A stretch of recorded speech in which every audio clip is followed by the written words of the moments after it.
call to order the Board of Public Safety meeting for Wednesday, April 7th. To order, is there a resolution approving the minutes of the March 2021 meeting of the Glens Board of Public Safety? Second. Okay. All in favor? Aye. Number 2 is a request by Sherry Finkel Murphy of Northwestern Mutual for a handicapped parking space in front of 11 South Street. Is that open for You discussion? got any idea what that looks like? Well, It's a bump in front of that address. yeah, There's no parking there at all. there's one handicap parking on that whole section of the street by Peter's Diner. There's 2 Yeah. curb cuts Yeah. on either side, okay, right next to 11 South Street already. One by Yeah. Hot Dog John's, and the other one's by Kraft 9. Right. So, I mean, parking stuff anyways on that area. And I do believe there's another handicap down by Sandy's, isn't there? No, It was supposed to have been there. It was approved. there's one. There's one space there, we made it a 10-minute parking zone. That's for the for hot the dogs. Yeah, hot that's what it is, 10 minutes. I drove around behind the building, and oddly enough, there's a big blue handicap space immediately behind New Way Lunch in the parking lot behind the building. And there should be some parking for this tenant. That's what I'm saying. There's a door in the side of the building there for that back parking lot. Well, you talking about Newman? Who you talking about? Number 11, the Yeah, cable but building. who's the tenant you're talking about? This tenant, this is a tenant we're talking about. Yeah, Newman. Yeah, but is Newman a tenant of that building? She says she is. This is from, 11 South Street. North- wait a Northwest minute, this is Mutual. from Sherry Murphy. Yeah, This is from Sherry Murphy, and she's talking about this guy Newman, that's the principal that visits. Right. Right. So I don't think he lives as a tenant in that building. Well, they're a commercial tenant in the old Empire Yeah, Theater but building. the issue is, are we just doing it for this one guy when we already got 2 curb cuts? Yeah, I understand. Yeah, so, So there is 2 right in the Elm Street parking lot, just past the hot dogs, if not more. And there's handicap parking in the Elm Street parking lot. Correct. and that's It- gonna it open just- up more. It's a matter of these people wanting And their own front door Right, right. policy. They can park all day. Yeah, yeah. It's still, even if it's handicap, it's only a 2-hour park, Right. Exactly. so. I make a motion, we deny it. I second that. Is there any further discussion? Okay, motion to deny. It's been motioned and seconded. All in favor of the motion to deny? Aye. All opposed to that? Okay, motion to deny passes. 3 is a request to hold a block party on Coolidge Avenue from 1 to 6 on Monday, May 31st, which is Memorial Day week. I move, I think they have it every year, I move to do that with the note that they cannot block the whole street, that, you know, there has to be. Yeah, Yeah. And they check the barricades. yeah. Second? So that was motion, second by Dick Saunders, and all in favor? Number 4 is a request by Glens Collaborative to close Glen Street between South Street and the traffic circle from 5 to 7 Wednesday, 7/7, 7/21, 8/4, 8/18, and to close Ridge Street from Maple to traffic circle from 5 to 7 Wednesday, 7/14, 7/28, 8/11, and 8/25 for Take a Bite. And we have Robin Barkenhagen, who is here representing the collaborative. Robin, the floor is yours. Come on up here. So, the Wednesdays are the take-a-bites, and the plan is in order to try to get the most social distancing we can to alternate the street closings. So for the first one, it would be Glen Street, and then the second week it would be Ridge Street, and then we switch back and forth between. That keeps it fair to the restaurants on both streets. We're still going to have anyone that's not a brick and mortar set up in City Park, and our entertainment's going to be in City Park, but the brick and mortars don't want to have to move from in front of their spots. And in order to safely served with social distancing, the street closures are absolutely gonna help. Now, granted, we're alternating, so on the alternate weeks, we're gonna be putting a plan in place for social distancing on the sides that aren't being closed. But it will help us in an alternate plan. Basically, picture the bullpen and how, even though it's a double sidewalk there's a couple flower pots, and they set their table up out there, and then you've gotta have 6 feet between each person waiting for that table. So being able to go into the street is certainly gonna help us. But just as any other collaborative event, we have enough people standing by that the emergency vehicle needed to go through. We wouldn't be blocking both sides of the street. We would just be closing it off to traffic. So if an emergency vehicle needed to come through, we could get to those barricades and let them through. And now I asked for the Glen Street from south to the circle, and I asked for on Ridge from Maple to the circle, but would be willing to cut off either one, to go from the alleyway, the unnamed alleyway to the circle on Glen, and from Lapham Place to the circle on Ridge, if that made it easier for the police vehicles, particularly with the Ridge Street closure. We don't want to block anybody in, we don't want to make it harder for any emergency vehicles to get around, but we're trying to get the social distancing that we need to put this on, assuming that, we're not going to be completely out of the woods by then. There's no businesses between Latin Place and, right, so. What? Morgan and Company, but they certainly have enough lawn area to accommodate a booth and social distancing. And there's no, On Glen Street, there's not really. oh, pardon? Not on Glen Street. Not on Glen Street, right, and the only thing down that side would be, Glens Falls National, they sometimes participate with like a popcorn cart, but, that I think we could slide that into the park and not have a problem with it. So if that made it easier for the street closures and we could go forward, that'd be great. I do understand it's kind of unprecedented to ask for that many street closures for anything, but we're really trying to get the good social distancing plan in so that. Just for the board to consider, I just wanted, Ridge Street kind of becomes a concern for us. So I just kind of did a number game to find out what we went through last year. So like from Glen Street, from the circle to the monument, we handled 26 calls in that area last year. In the area on Ridge Street, we handled 102.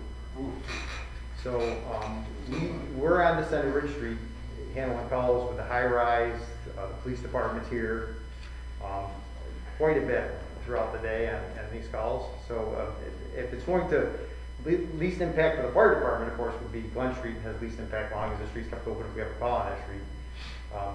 The highest daily impact, of course, would be Ridge Street. It would be the largest impact for call volume. Like I said, I guarantee you, almost guarantee you that during your event, will probably be thrown in probably 5 times, 6 times during the course of those weeks, almost positively.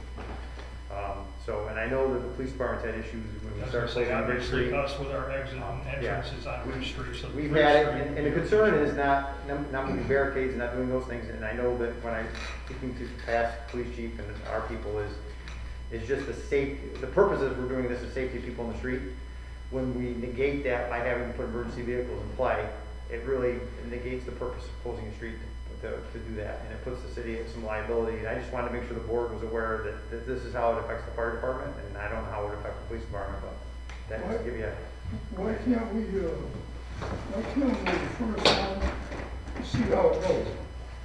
Pardon? Why Sorry. can't we just try it like we used to, see how it goes with, keeping it open so that they can walk around at different places Without any street closures? without the street closures and see, what happens with this thing. I mean, who's gonna I know they say they will, but who's gonna enforce the 6 feet? Are they gonna say, oh, you gotta stay back, you're too close, or? We're going to have a staff of volunteers, and we hope that the restaurants themselves we'll be out there with, taking down X's and doing our best, because we also we're gonna have picnic tables hopefully in the park, and we're gonna have volunteers washing them down in between each. We weren't able to do this last year, and we came up with a decent plan, but last year was just not gonna happen. We really, really wanna do it this year, and this was just, in our first meeting, what we took away with how it would make it easier. If we don't get it, we will certainly keep moving forward and come up with a safety plan that will accommodate and do the best job we can, but this would make it easier. I mean, we closed Glen Street quite a bit for different things, and that doesn't seem to be that big of a problem, but I kinda gotta, with the amount of calls that they have on Ridge Street to the The blockade started at the end, because the restaurants, the 3 restaurants are right in that very front spot. Pharmacy, Radiki, and Bar Beach, But they're still, Birch Bark they're Eatery. still gonna need to go, Because that would get them to Cronin's, that would get get them them Cronin, then they gotta go to the hospital. And they gotta go to the Right, hospital. Cronin and stuff, so, I've really tried this, leave it open, Robin, and see how this thing goes. What- I haven't heard of any complaints, that I know of. So say we did that, and we did the first week, which is July 7th, Yeah, and we left it open, and we did get complaints. I wouldn't have a chance to come before this board until the following month. You can come to me. Okay, and then we could work but out. I would definitely exclude Ridge Street from that. The whole plan, Glen Street. There's just so much that goes on with police and fire that does Nope, I affect absolutely Ridge understand. Street. No. Yeah, I did not know you had that many calls, that's eye-opening. But I did the numbers, Yep. just so I could kind of get an idea. So what about you, chief? Would it, I was just gonna concur with the Glen Street, we've generally not had an issue, when that's been shut down. But obviously, our main access to our department is Lapham Place and the Ridge Street parking lot, so, when we're out on patrol, it's not an issue, but obviously, we have to bring prisoners in and out and get to the main access to the western half of the city. If we're coming from the station, the best way is obviously to get through the circle, so Ridge Street would be certainly more problematic for us as well. the other thing is, Robin, we don't know how much of a turnout is gonna happen here too. We're still going through COVID, and, if it's okay with the rest of the board and mayor, I say we approve it, subject to it being revisited by, But with the exception of Ridge Street. Yeah. In other words, no, I mean, just I'm Glen Street. saying don't close Close anything. Right, don't close anything. And Yeah. if they have to, if it doesn't work, they can come to the mayor and close Glen Street. That's what we're saying. Not Ridge Street. That's right. So- Right, that's right. So Robin, I'm just sitting here thinking about, obviously when we didn't approve it last year because we knew that 6 feet apart of social distancing was gonna be ridiculous, you wouldn't be able to do it. And now it's probably even gonna be worse only because everybody's, can't wait to go to it. So is there any way, and I know people wanna have in front of their restaurants, it makes it, the part of dealing with it a lot easier. But, obviously we could open up City Park, so that if they wanted to set up there, they could do for Taste of the North Country, so we could have more social distancing. Use them more in the downtown area, but not close the streets. I think that's kind of the idea. I pursued that right away, that was one of the initial options. I know, Bullpen said they'd be out, they wouldn't participate. And I didn't get a gauge on a lot of the people that are on the committee, are Grateful Den, Bullpen, and Pharmacy. And I didn't get an indication from Pharmacy that they wouldn't participate, but I do know that they have to, if they move off the site, there's another hoop they have to jump through with the Yep. with Department of Health. Gotcha. And Paulie from Bullpen said it was a staffing issue, that it's so easier for them to put a table out, use the existing staff they have, and then do that. They do it for 2 hours, they pull it back in, and they wait on the regular people. If they have to pull it over to the park, they'd have to hire an additional person. It just doesn't make sense for them, and he would be out. And I would imagine it would lessen the amount of participants we would have. That's why we landed on anyone that's coming in from out of town absolutely goes to the park. Gotcha. And we want to have a map, we want to have everything set in place so everyone's in the same place every week. It's 8 weeks in a row. Would it behoove you, I don't know could we limit parking? Block no parking on Glen? Would that help in any way? if That we was made another thing that was brought up, if we could just have the parking spaces available to us, on either or both, if, during those 2 hours, that would be huge.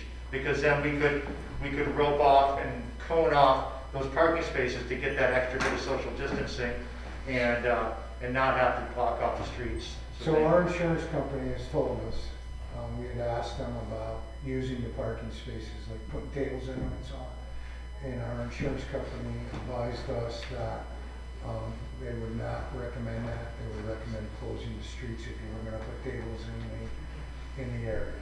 So I don't think it's a bad idea, but I don't think you could put tables. Okay, well, but we wouldn't, if we didn't put tables, we just put X's for people to stand. We could still put tables. The tables will mostly be in the park.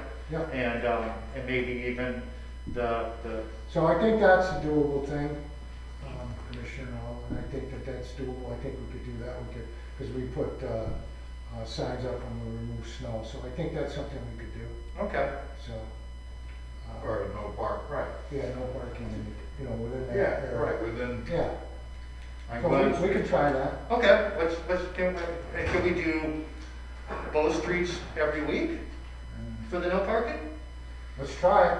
You never know. And then if we have a problem, we can, Yeah, we can revisit, we're all for, I would think I'm speaking for the board. We think this is a great event. We like it when, there's a lot of people downtown. Obviously, because of the situation that we're in with the COVID, it's kind of touchy, we want to make sure that we're compliant with the Department of Health and so on. Just, I think I think you probably looked at the minutes from when they did not do parking before, because it was in front of the pharmacy in Berdici. Correct. We went for that, and the second option, the insurance company refused, was putting the tables all the way to the curb and allowing people to walk into the street around those tables. Correct. The insurance company said that the city would be liable in that circumstance also. So, I think we have probably a minute of that. So by closing the streets and allowing people to walk there, the city, according to what the insurance company told us when they tried to do it for Radici and the pharmacy, was that people walking there was also not acceptable, that was a liability concern. So I mean, you have to go back to the old minutes to find that. If you look at, I'll be honest, from my standpoint, from dealing, not taking the fire chief hat off and putting my COVID hat on, I think it goes back to the same thing. Ridge Street offers very little for you as far as COVID, because of the few restaurants and the number of people that are going to be on Ridge Street compared to Broad Street. So if your sole goal is for the purpose of COVID, Glen Street makes the most sense to allow for social distancing more than Ridge Street would ever do. Okay. I agree.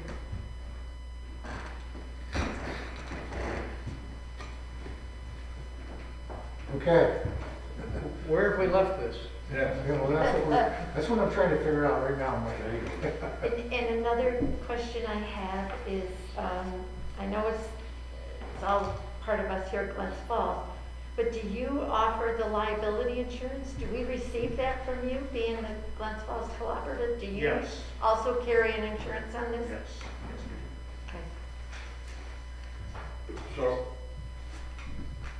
See, what the go chief ahead, you is, summarize it. just what the chief is saying, fire chief is, if we put no parking on Glen Street and people are walking in the road, It's a liability. it's a liability. Defeating the purpose.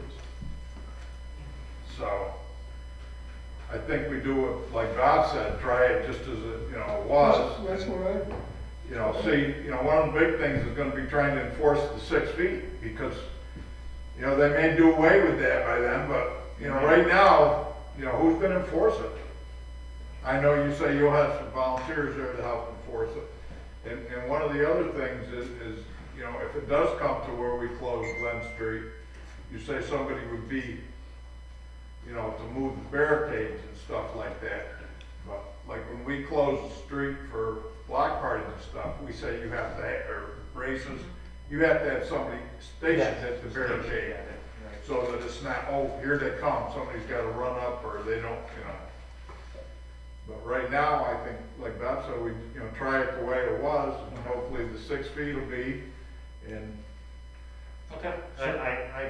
We figured we if take not, we'll come back to, you know, the mayor knows that we'll, you know, he can call all of us, or we've all pretty much said that you can, you know. And the mayor's done that, I don't know Right. how many times, probably had to revisit. Yeah. Yeah. So where we'll leave it, Robin, is we will approve, and again, I'll let these guys do it, but I would say that we'll approve the events, but we are not in favor of closing the streets or the parking spaces at this point. And we will play it by ear, we will revisit it after the events, the first or second one or so on. Okay. And feel free to get a hold of me. Absolutely. Amy comments if you have any problems, Okay. okay? Thank you. What are you laughing at? Well, you stayed there. You tried to sneak out. So, Bob, you wanna make your motion, and I'll second it, or Yeah. Make a motion to accept without, The dates, the proposal made by Robin, without any without any street closure. subject to review. Okay, second. all in favor? Aye.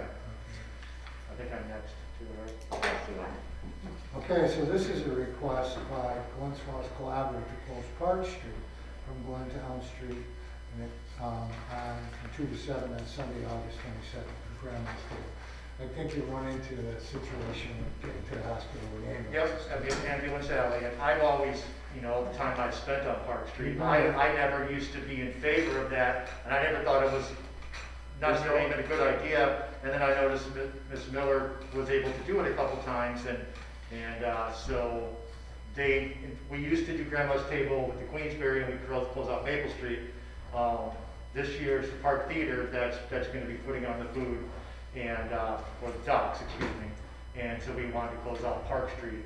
And so once again, knowing we had to come here to discuss it and see how best we could, if it's possible, and how best we could serve to keep the street maybe partially open. I'm told that the construction should all be done by then. Yeah. So that won't be an issue, because there's still that issue of going by my old building and it sticks out a little bit. And the garbage should be gone from the other side. Okay. But it is, you know, people say. That's what you want to do. So Chief, you want to comment on that? I mean, I think we've noticed it's manageable for the emergency spots.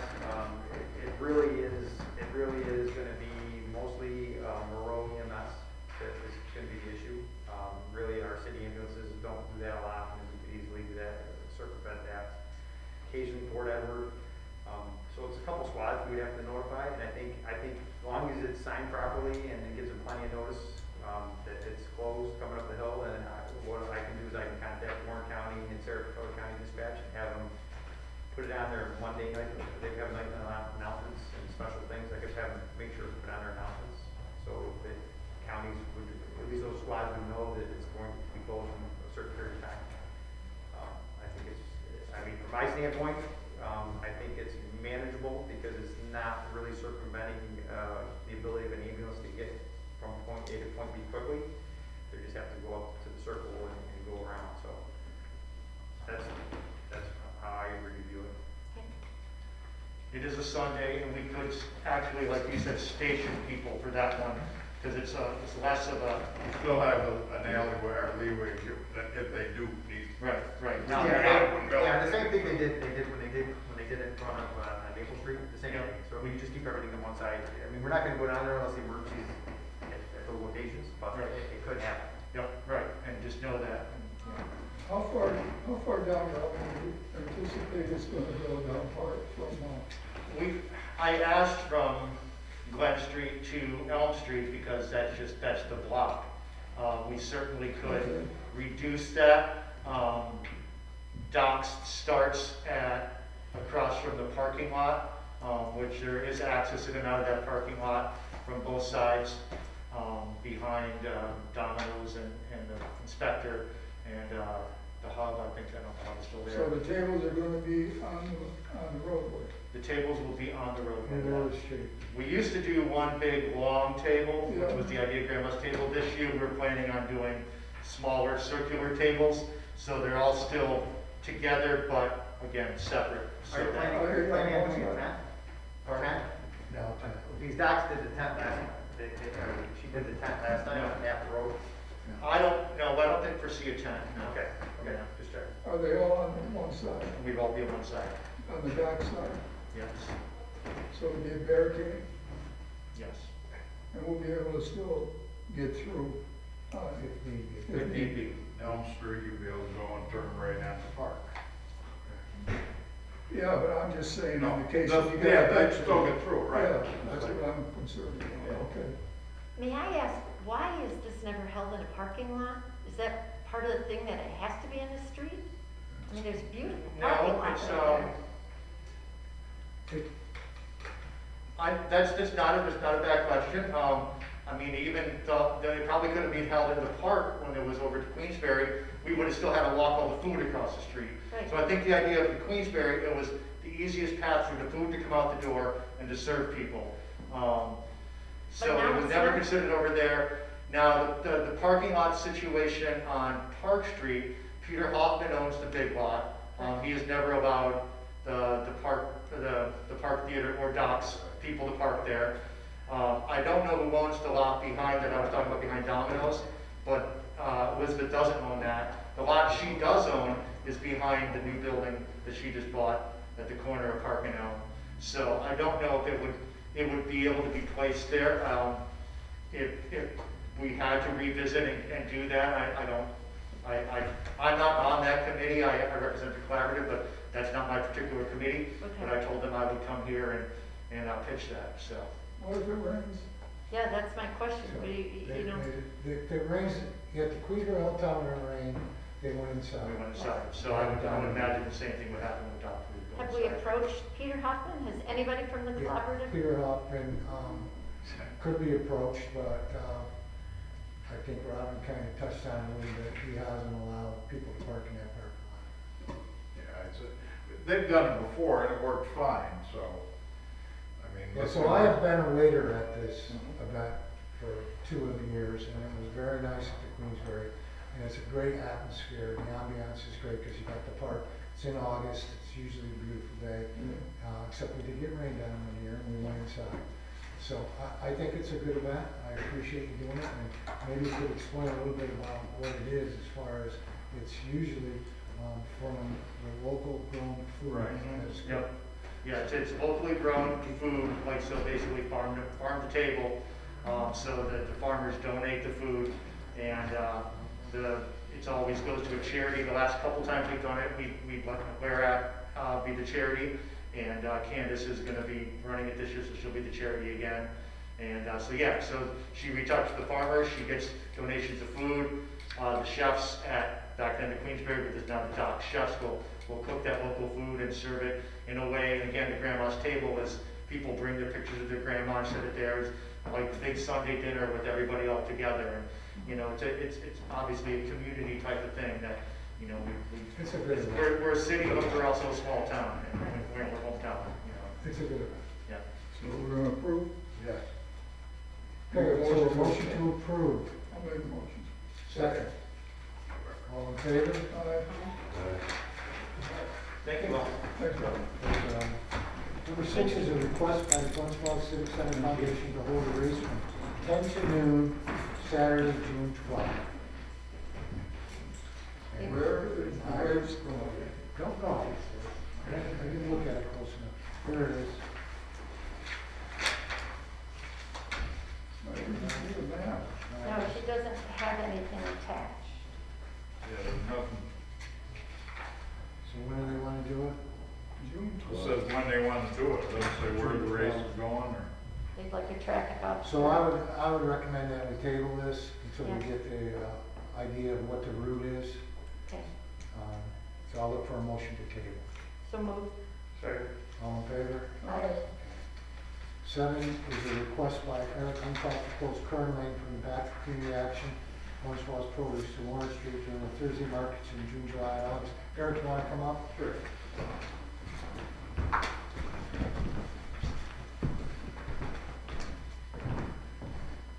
So what we're looking to do is, during the Thursday markets, we want to bring in a few more trucks and keep our social distancing.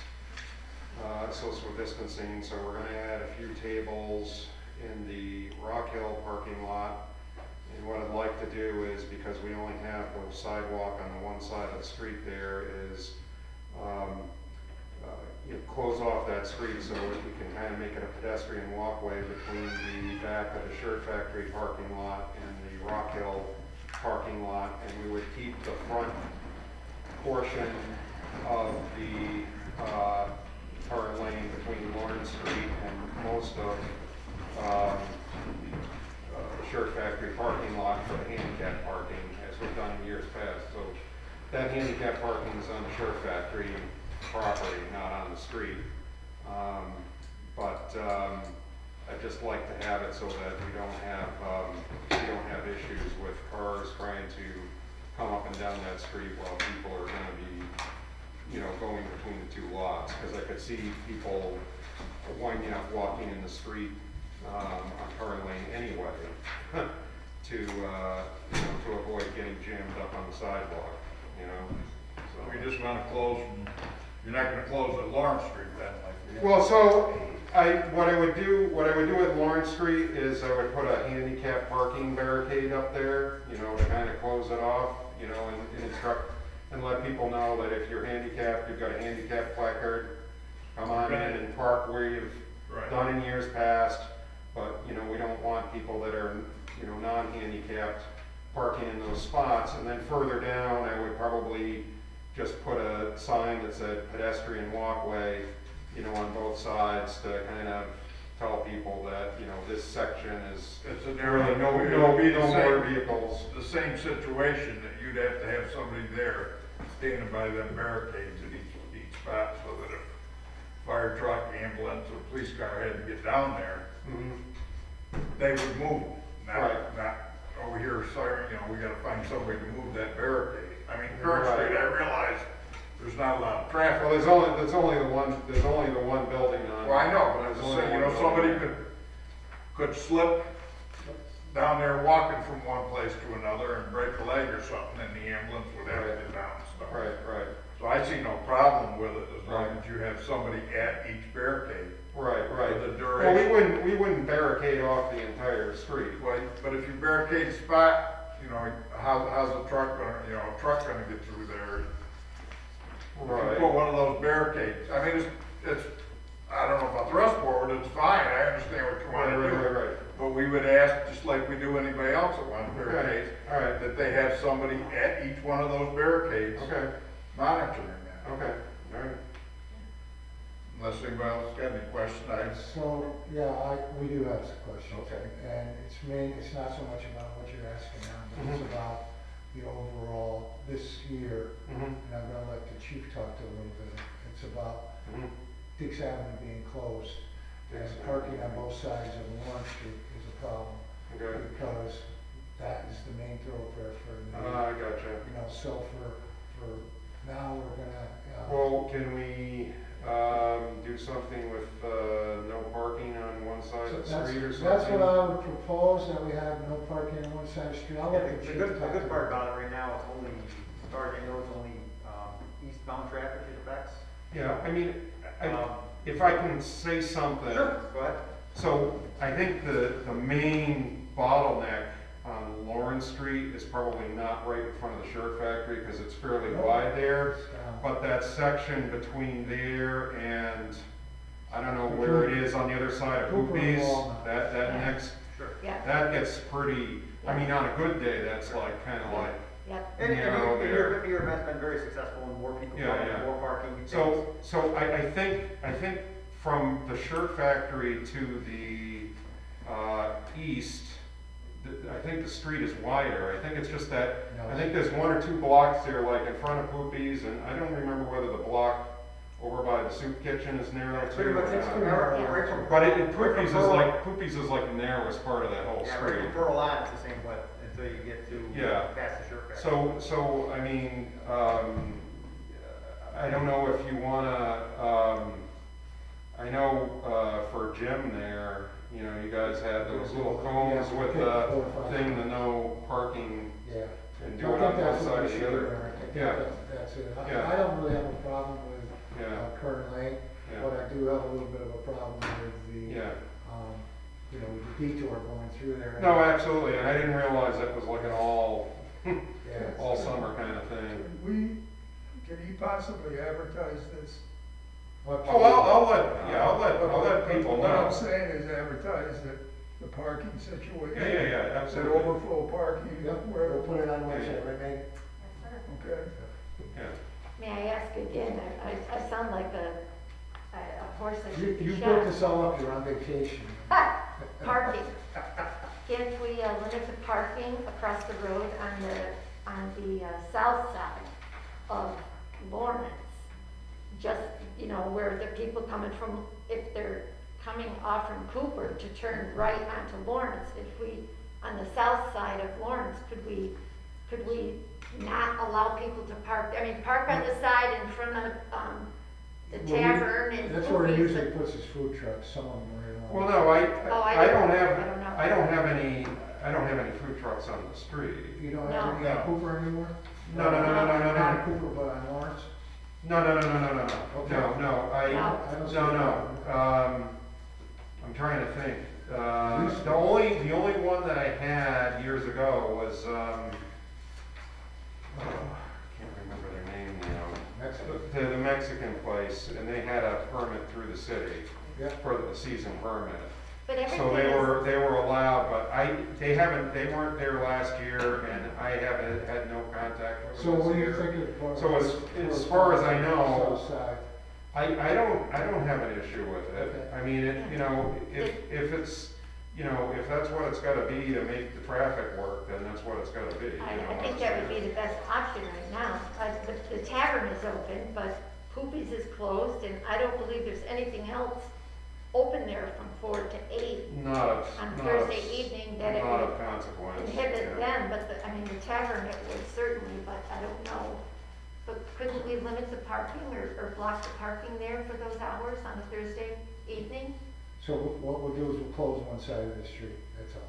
Yeah, the south side, I would suggest the south side, Yeah, it would make it a little wider, if any of the trucks had to come down, any of the fire trucks, or, it would help certainly with the overflow of traffic off Dix there. People getting through. Any other thoughts on that? Okay, so I will look for a motion to allow Mr. Umkoff to have his Kern Lane closed with the restrictions that has been recommended. And then we will deal with the closing of Lawrence Street. That'll be a resolution, well, it doesn't have to be a resolution. We will just deal with that. Okay. I'll make that resolution. Okay? Before we vote, Yep. the application wasn't signed. Yes, that was my Oh, question all too. right. So, Thank you, Mike, I saw that also. Here you go, just sign one. Just sign away your soul.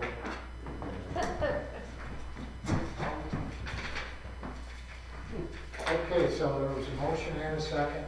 All in favor? I didn't hear a second, what was the second? Who seconded? Second. Mike did. all right, thank you. All right, we're all set. Thanks, Eric. Yep. It's a nice event, very nice event you have. Number 8 was a suggestion by William Gold to change the traffic light sequence at the intersection of Glen, Washington and Sherman. And I think he sent us a letter.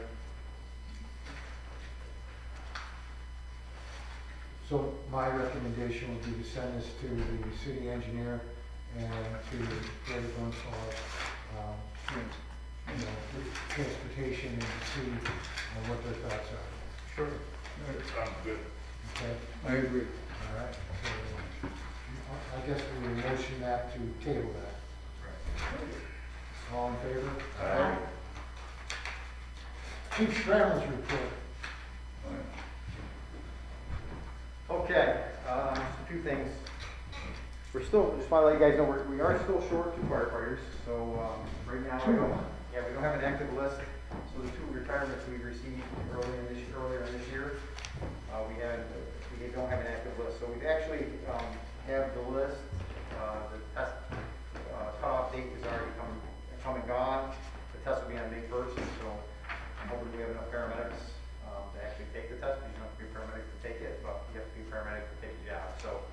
kind of hoping our numbers work out as far as that's concerned, but that's where we stand there.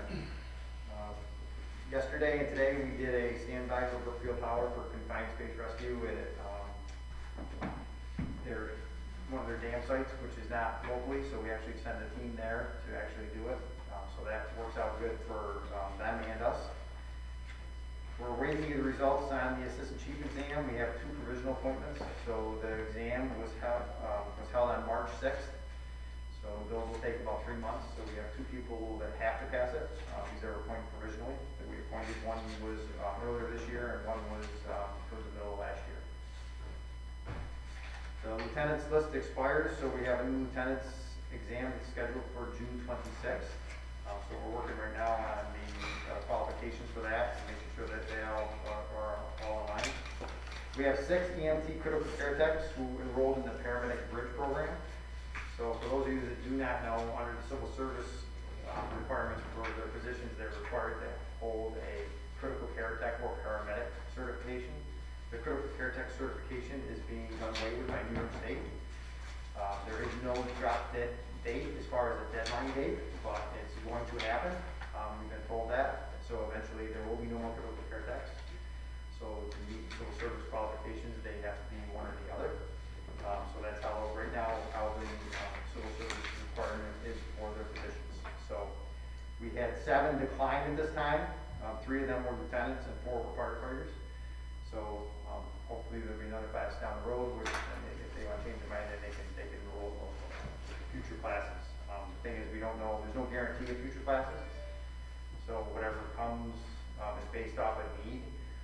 The issue is, according to New York State Department of Health, there are just over 1,000 critical care techs left in the state.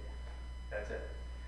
There's 66,000 providers in the state, and like 1,000 of them are critical care techs. So that's the reason they're doing away with it. So that's just kind of give you a history of that. Firefighter Ben Harrington, he's over halfway complete with his fire academy, so that's a good thing. So we should have him up and running here hopefully early summer. We have 3 firefighters actually in the 2nd week of their codes class. So we actually are looking at kind of coming up with a program to assist in doing ongoing building inspections for fire safety purposes. So we actually have a slate of individuals. Right now I have 3 currently taking it, and I have 1 more scheduled to take it in a couple weeks. So it'll give us 4. Plus we have, I think there's fire prevention officer course, and there's 2 more that I have that are maintaining the certification. So that'll put us in a good position moving forward as far as that's concerned. And then also for those of you who do not know, we've been doing homebound vaccinations for mainly city residents. So what we do is we take a couple guys and we call them in, and they take one of the ambulances out, and we're going to people's homes in the city, and some of them have been just outside the city. We have done some Queensbury residents also. So we've done about 70, 75 of those so far. I know that they're trying to get us to schedule 1 more this week, which will probably be about 5 to 8 of them. I'm not sure exactly how many yet. So I'm going to try to get that scheduled for either tomorrow or Friday, see if we can get those done. So it's really good. It gets these people that can't get to a vaccination clinic their vaccines. I spoke with the mayor. The mayor looked at it as this is a must-do for community. Even though it's going to cost a little bit of overtime, this is what we do. We serve people and we serve the community. So it's an excellent program for us to do that and get out there and get these people their vaccinations, because otherwise they wouldn't be getting them. So I think with the mayor's support, it's been a great program for us to get out there and do this. We haven't had anybody that was not ecstatic when we left. So it's a really good program.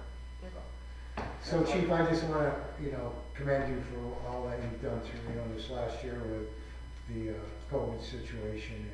And, as the mayor of the city, I felt very comfortable with your guidance on how to deal with the situations that have come up. And as we end, hopefully it'll wind it down a little bit. And what you just mentioned about going out and getting the vaccinations in people's arms, that's a great service, and I think it's something that our fire department should be proud of. Very much. Appreciate it. Thank you. I want to ask a couple things. What's the impact of not having critical care techs? What does that mean? I did some numbers just so to try to bring it to the union's attention how important beyond the financial benefits to the city, which everybody here is well aware of through ambulance revenue going, 50%, about 50% of the calls that we respond to, out of every call when we leave the firehouse, 50% of them are at advanced life support ambulance calls. So what's replacing them? Nothing? Paramedics, so the ones, Oh, you gotta yes, get that. so the ones what the New York State did is they saw this coming, so New York State partnered with Northwell Health, which is down on the island. Yeah, So they were big when COVID first came out, they were the first ones doing the testing, I don't know if you recall that. yeah. So Northwell Health came up with what they call a paramedic bridge. So rather than somebody have to go start from scratch to become a paramedic, if you're a critical care tech, you can take this bridge program. Oh, It's 1 year from the start to finish. It's pretty much all done online, through testing and online. And then as far as the ride time and the normal burden placed on a student as far as having to go ride in an ambulance, get log so many hours and so many types of calls, they waived that. So somebody can literally get into this program as long as they're successful in their completion of it. At the end of it, they take the paramedic test, and without going through all of the other stuff that's required for a new paramedic, they're able to become a paramedic. I've talked to the mayor about this. The city has footed the bill for this, for these medics, so it was not inexpensive to get these medics that we have to go through this. By the time you buy the materials, pay for the class, and then I promised them support throughout the process. So I will hire people to come in and actually give them education as part of this also, even though we are not required to do that. Because our goal, of course, is for them to be successful. Like I said, 6 of them decided immediately, to take that on. Unfortunately, 7 at this point in time decided not to. so 6 current firemen are taking on the critical care thing? They're right now they're critical care techs. They're taking the paramedic bridge program, the one I just spoke about. Oh, okay. So So they're they're- almost mandatory, right? What's that? Is that what this is? No. If they don't take it, and Well, does then- it expire as a critical care tech? Well, when they lose their critical care tech, they'll be in violation of those civil service hire. So they're not grandfathered in? No, they're not grandfathered. Okay. So what is gonna be their solution here if they lose that? They won't The be union going would, in. well, the union would be able, is supposed to create a proposal to bring to the city regarding those people. Because right now, it's no different than if somebody in either my department or the police chief's department lost their driver's license. It's a higher, Gotcha. it's a condition of employment, you have to have a driver's license. These people have a condition of employment that says that you have to be an ALS provider at the level of critical care or paramedic. How long is the training for the paramedic? It's 12 months. So it's a year. Yep, but it's, like I said, it's online, it's self-study. What's the expiration date of critical care? The state is not given a drop dead date yet. Oh, that's what you mean. Yep. Drop dead. Yep, in other words, they're gonna say, one day they're just Don't want to drop dead. one day they're gonna Not cut good for it, one paramedics. day they're just gonna cut it off and they're gonna say that. They could say, wait till they get down to 300 and say, all right, that's it, we're done. Well, originally they said it was, I can give you the original thing. Originally, when this first was put in place, which was in 2017, they said it was 10 years, and they said they're still on pace for that. So, depending on who you talk to, it's right now, it's anywhere from 3 to 5 years away. Okay. So, depending on who you talk to. Okay. Okay? Thanks, Chief. Yep. Chief, may I ask a quick question, please, on the, your monthly reports? We have investigations. This month, we have 4 complaints. Yeah. What? Complaints are, that's the fire investigation report? You're Part looking of- into something? No. What does that mean? Yes. right No, here. that's the fire prevention report. So those would be, somebody calls a complaint because their neighbor, they go to a building and those are directly related to fire codes. Okay. They're fire code investigations. Oh, okay. So that report's generated by John Pagano, who's lieutenant in charge of fire investigations. So that's what he's done for the month. So that shows his activity. So somebody's called and made a complaint, which he had to investigate. So it's a citizen complaint based off of a building, or it could be a tenant landlord thing, it could be whatever type of complaint it is. Great. Just Thank one you. more thing. Yep. Can we take John Ellingsworth off this form? Yeah, what is it? John, you got him down as a fire code Oh, officer? yeah, we can get him off that. Yeah. I think that's Mike, Okay. Mike Bender has that in his office, so, I mean, So just, yeah, we can. so I don't know who it is. Is it John? Yeah, John Pagano. Okay. That kind of stuff. Yeah, that's easy. So motion to approve the chief, you have a question? No, that's it, thanks. Motion to approve the chief's report. So moved. Second. All in favor? Aye. Next up, it would be Chief Claire's report. Don't actually have too much. First two items are related. We just actually last month had 5 officers complete A-ride training. It is advanced roadside impaired driving enforcement. It was Officer Pratt, Rysdorf, Hogan, Neal, and Dawson. And basically what that is it's field sobriety testing, but at a higher level, a higher skill level. And that's to address some of the concerns with item number 2, which is the marijuana legalization that took effect last week.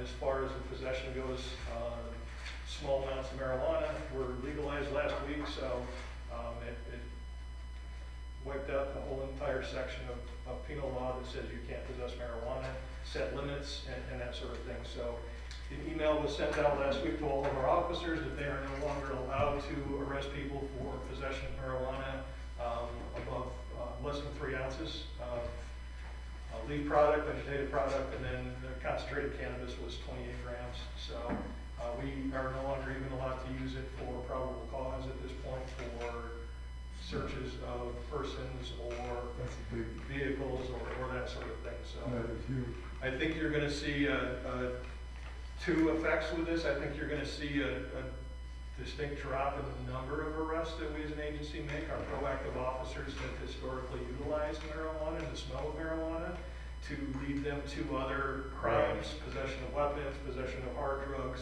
things of that nature that we will no longer be able to do. And the other consequences is that I think we're going to see more impaired drivers, and unfortunately we still to this day do not have the tools to adequately enforce that. It's very difficult. The impaired driving gives us a little bit more help, but there's no, like there is for alcohol, there's a per se level of blood alcohol content. There isn't that with marijuana at this point, so it's very. Not to interrupt you, does the A-ride will the A-ride have any impact? We're losing the probable cause on smell. Is the A-ride, is there court cases that have recognized that? It's basically a bridge between that and DRE, which is drug recognition. That's So that's what I'm basically, getting at. yeah, it's a bridge event. You need to have A-ride in order to take the next step. So hopefully we'll be able to get, that's been our department goal for a couple of years, is to get a DRE. But the ones that we have one that failed. He passed A-ride, failed DRE, and then lateral to the county. Right now we have 7 total officers now that are A-ride, and then hopefully when a DRE comes up, a couple officers will express Is that an interest. exam? I'm sorry? Is it a test? Yeah, it's a pretty intensive program because basically in order to qualify as a DRE, you have to be able to get on the stand and testify as an expert. And it's basically, there's a medical component to it. It's a rigorous and difficult, but it's helpful and we're gonna need to But have. without the smell, You're without the smell, yeah, go ahead. You're still able to conduct, there is a carve out for if the vehicle is being operated and you detect an odor of burnt marijuana, you can still utilize that, conduct an impaired driver investigation, but it does not give you, you can't search the vehicle for contraband, but you can get that driver out and you can conduct an impaired to see if he's impaired and he or she shouldn't be driving. So that's a physical observation. Well, it's a whole Well, I battery get- of yeah, things. You get him out, he's impaired, then can you ask him to take a test? If the officer has probable cause to believe that he's impaired by marijuana or some other substance, they can make him arrest and then they're obligated to. Can you just say he's impaired? But then we would need a blood test or a urine draw to see, basically get the levels of marijuana, but that creates a whole other issue with the new discovery laws that were passed, Yeah. that the labs are gonna be overwhelmed, and on a misdemeanor DWI, blood testing isn't necessarily going to be a high priority. You know, we have some of our lower level evidence that goes to the state police lab.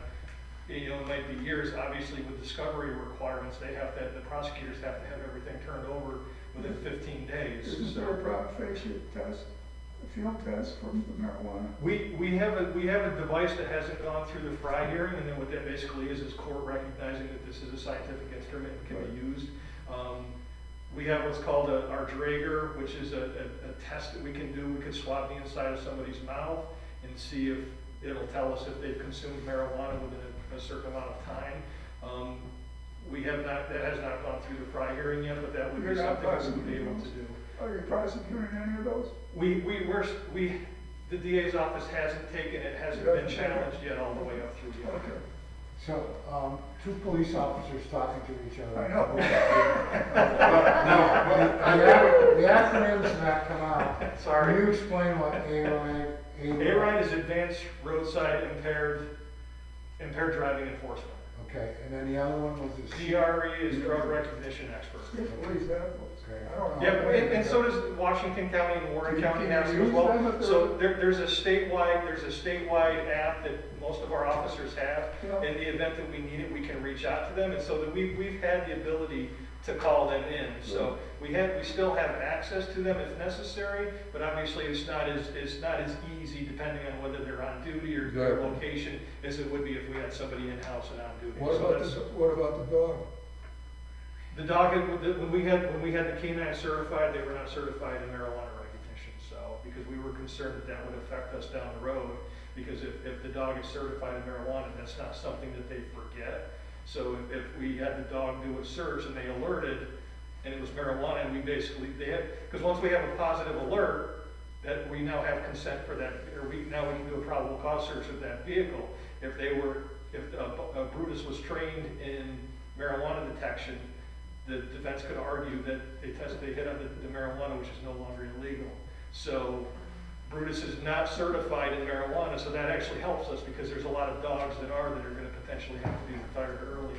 But if, what you're saying, is if you smell burnt, you can take the guy out, field test him Yes. or whatever, and you can charge him with it and impair, but you still can't search for. We cannot other search the drugs vehicle. after The- that. the You still only- can't search for heroin and stuff. The only thing that we potentially would have is we do have a vehicle inventory search policy, that we have an obligation to safekeep a person's personal items. And if nobody else sober to drive the vehicle, we impound it, and as part of our department policy, we would do an inventory search of that vehicle.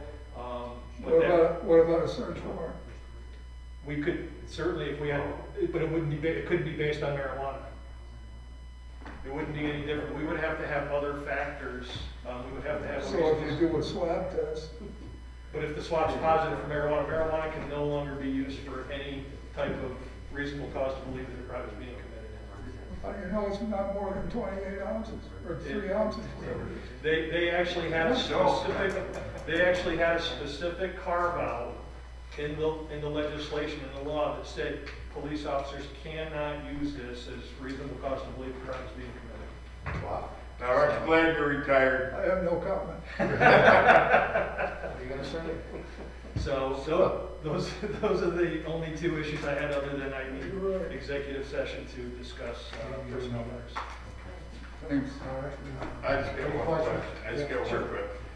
Chief, when nobody can go to field hockey or any of these games, I mean, I know I ride by Sherman Avenue going with my daughters every night, and there's people out leaning on the fence, they can't get in or anything. Why do we have to have police officers?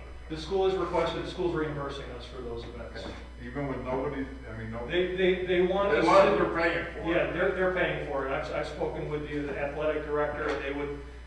They would like to have an officer there in the event that they have any issues. They have, to my knowledge, they have not had any issues, but they. I know a lot of the issues always came with parents. I mean, I traveled with my son in hockey.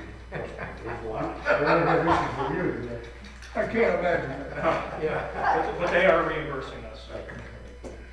All right, are there any questions for the chief? Make a motion to accept. Okay, a second. All in favor? Aye. Old business, is there any old business?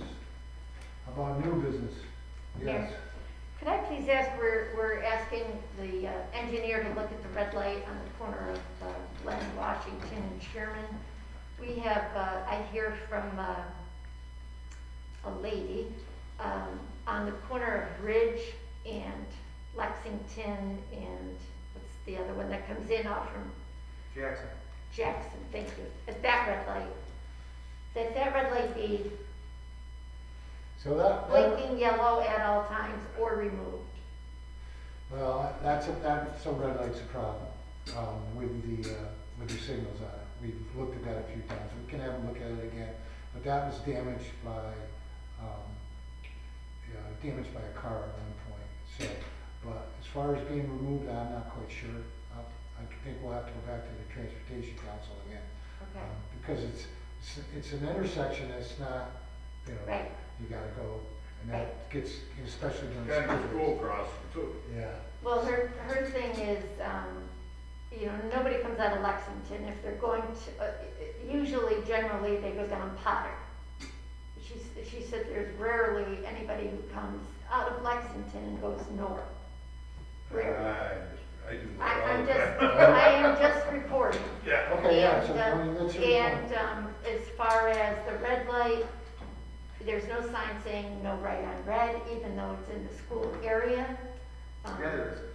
Yeah, I thought there was. Well, I haven't been over there, I'm just Yeah, reporting Jackson, what I know I've come from seen. Jackson Avenue, there is, says during school days, no right on red. Yeah, I was on Jackson. That's the general law, correct? No right Yeah, on but It red? says it, there's a sign, from 8 to 4, no right on red. It says it. We'll look into it, absolutely. Thank you. Yep. Is there anything else? No. Okay, so I'll look for a motion to go into executive session. So moved. Second? Okay.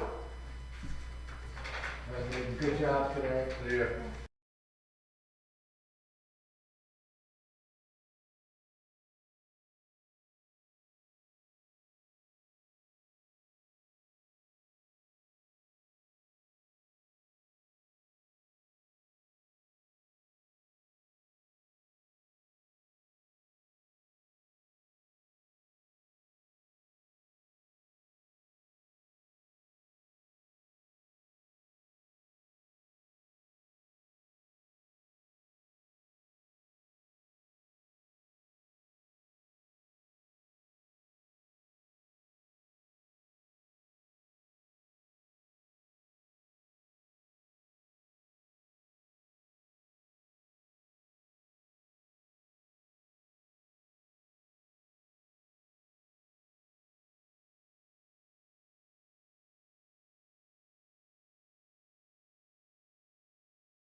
Ready? Okay, so we're back into the regular session, and I'll look for a motion. I'll make the motion to promote Officer James Neal to Sergeant James Neal, effective April 11th, 2021. Provisional. Provisional, forgive me. I have that written down April as well. 11th. Yes. Okay, so there's a motion, is there a second? I'll second. All in favor? Aye. Okay. So, is there a motion to adjourn? Motion to adjourn. Second. All set, good job.